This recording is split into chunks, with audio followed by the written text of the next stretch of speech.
Halo semuanya. Di sini saya ingin menjelaskan cara untuk instalasi ADMS, yaitu, software ya, software yang bisa digunakan untuk, data yang dari mesin fingerprint kita akan otomatis langsung terkirim ke server ADMS kita. Jadi saya jelasin dulu pendahuluannya ya. Jadi ADMS ini sangat ngebantu sekali untuk teman-teman yang lagi ngebuat aplikasi menggunakan fingerprint. Jadi, datanya itu tidak perlu kita tarik lagi. Jadi nanti dia akan otomatis langsung mengirim mengirim data yang dari mesin itu menggunakan protokol push protokol kalau nggak salah itu ya, pakai dari iCloud-nya, itu langsung mengirim dari mesin ke, server. Jadi dia sangat memudahkan, jadi dia tersentralis lah ya, jadi ke satu IP gitu, IP public, jadi perlu IP public untuk menggunakan ini kalau di servernya. Tapi kalau untuk coba-coba bisa coba di lokal dulu sih teman-teman. Ya langsung saja ini, untuk file instalasinya nih, saya menggunakan ADMS yang versi 1.3.1.168. Cuma teman-teman kalau mau nyari di internet banyak tuh tinggal cari aja, nanti pun saya bagian juga yang ini di link video ini. Jadi gunakan yang versi terbaru kalau bisa ya teman-teman ya, karena biar lebih update. Nah, pastikan lebih lengkap fiturnya. Langsung aja nih, ini dia. Jadi ini saya pakai apa ya, remote desktop yang di server ya, Windows Server. Saya ekstrak terlebih dahulu.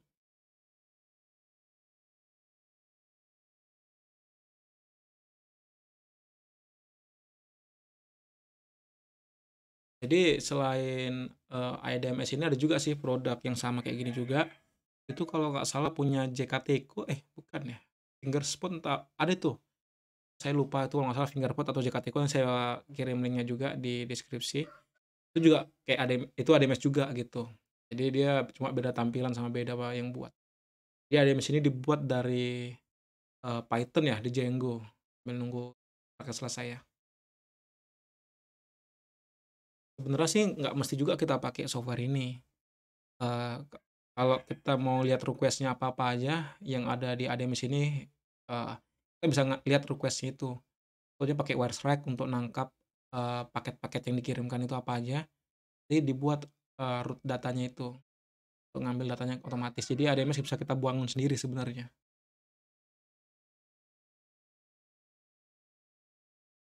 Kita tunggu dulu ya.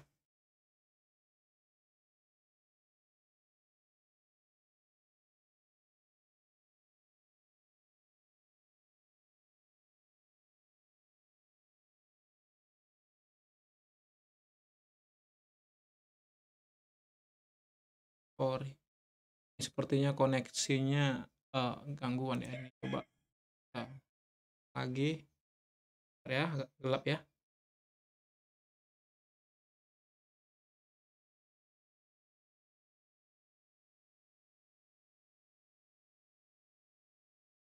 Jadi putus-putus tadi koneksinya. Ini saya dari, eee, jaringan kali ya.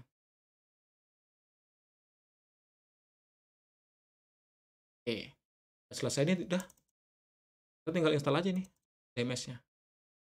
Langsung klik setup aja. Aja. Oke, seperti ini tampilannya. Kita next kan aja, next. Selanjutnya pilih accept, next. Kemudian pilih instalasi di mana. Ini membutuhkan ruang segini ya. Next, install.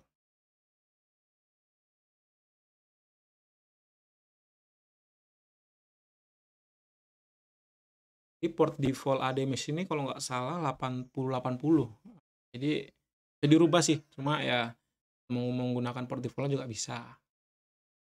Dipastikan untuk, firewall-nya itu diaktifin atau di-allow untuk portnya, biar dia, bisa ngambil datanya lah. Kita tunggu aja ya.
Oke oke.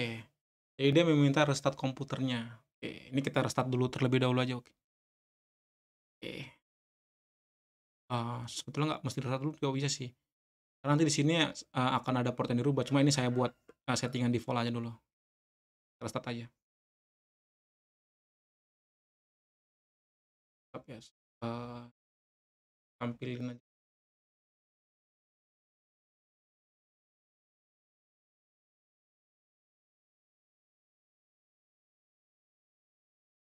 Biar nggak gelap, saya tampilin aja tampilan lain ya, nunggu. Nah,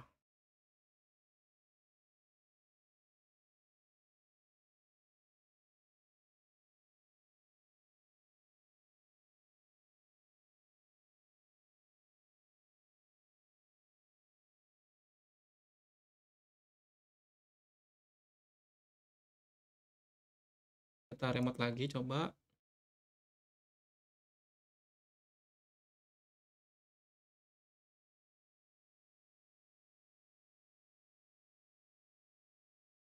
Jadi pastikan teman-teman kalau udah menggunakan remote desktop, sorry sorry, ADMS ini untuk IP dan portnya, jangan diberitahukan ya, karena takutnya ada yang nyoba-nyoba masuk, ngarahkan fingerprintnya ke, eee, IP public teman-teman.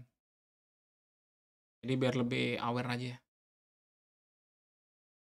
Karena untuk koneksinya itu nggak perlu, dari fingerprint itu ke, server itu nggak perlu menggunakan password, karena cukup mengarahkan IP public sama portnya, udah gitu aja. Makanya sangat mudah sekali sih. Ini macam software attendance yang lokal itu, cuma bedanya ini online gitu, dan datanya bisa berbentuk MySQL, MySQL, jadi bisa dibagian lagi kalau kita buka akses remote DB-nya. Oke, kita tunggu masih baru nge-start deh ya. Connect.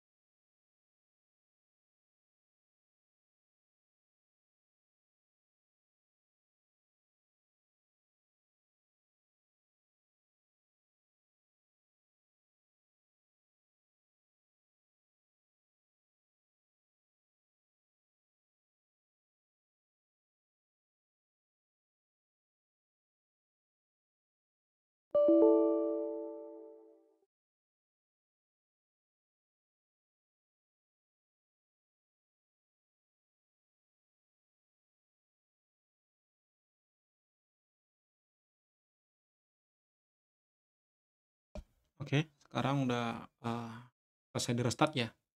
Jadi kalau udah selesai di-restart harusnya ya di sini udah menambah tuh ADMS-nya. Kita cek dulu,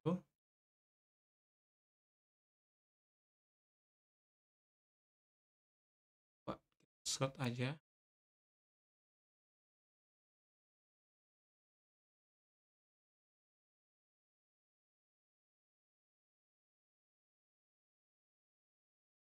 Here,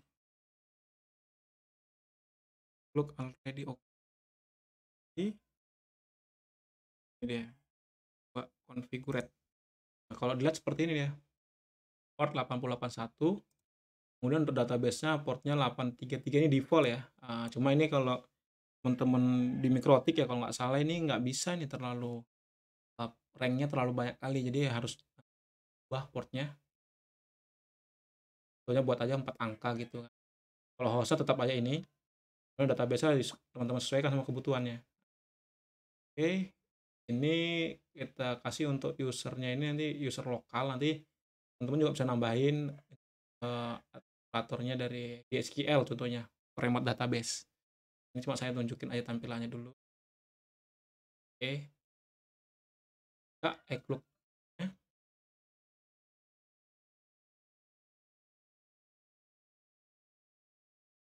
ya, in, untuk password default biasanya admin-admin. Oke. Nah, jadi teman-teman heran nih, kok bisa nih ada 2 mesin yang udah masuk ke sini. Ini sebelumnya, eee, apa namanya, IP public-nya kan sudah diarahkan ke dalam server yang ini, Windows Server ini.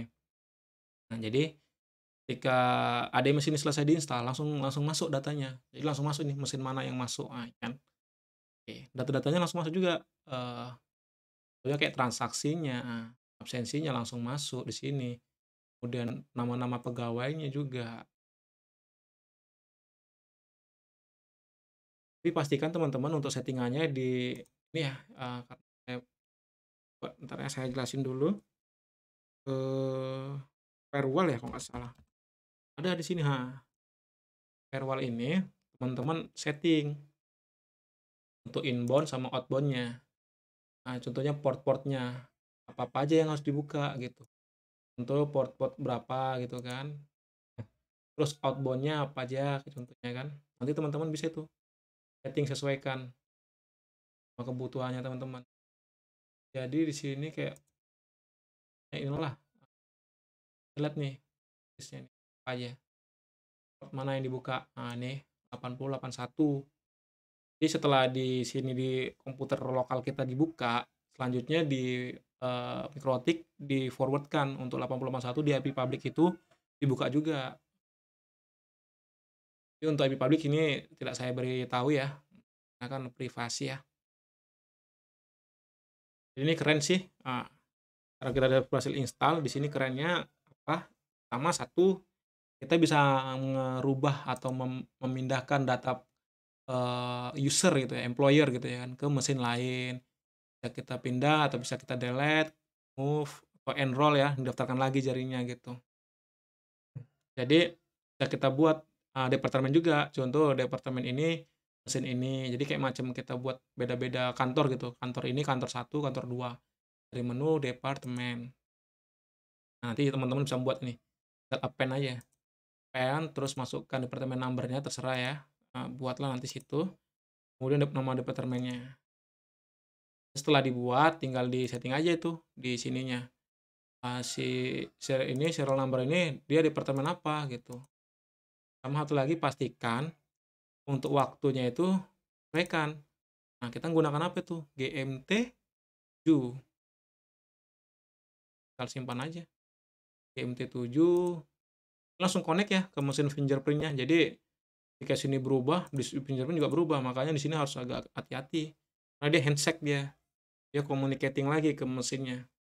Kalau kita melakukan perintahan, contoh seperti reboot, atau nge-reboot mesin fingerprint-nya, atau ngupload data lagi, atau apapun itu. Ini ada fiturnya. Selain itu lebih kerennya lagi, ini kita bisa ngebuat user juga gitu, user baru tentunya. User baru ini bisa ngapain aja, nanti kita bisa sesuaikan. Nah, dia cuma bisa ngolah ini aja gitu contohnya, input-nya apa, terus sama, kita grupkan contohnya, untuk akses ini dia ngapain aja bisanya, ini bisa nampil nih. Itu cuma bisa ngeliat log doang, atau device operation-nya, yang lain-lainnya. Nah, kemudian ada command to device, jadi nampil tuh device apa aja. Di sinilah yang saya bilang tadi kita bisa ngeliat request-nya. Sebenarnya pakai Wordstack lebih jelas sih, cuma ya kalau nggak salah di sini ada apa tadi, comment to device coba yang ini, data from ini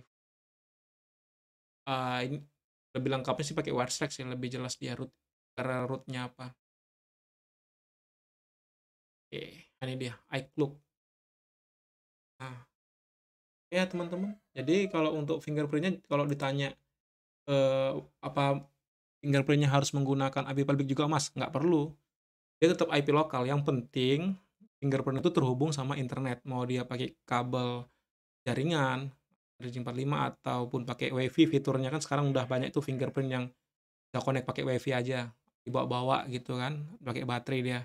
Itu pun bisa juga, yang penting dia ada internet sama di-setting untuk ADMS-nya diarahkan ke IP public, servernya, dan portnya disesuaikan. Hmm. Oke, mungkin ya, eee, sampai sini aja ya penjelasannya, nanti lebih jelasnya mungkin atau lebih detail yang lainnya saya akan buat video selanjutnya. Oke, terima kasih.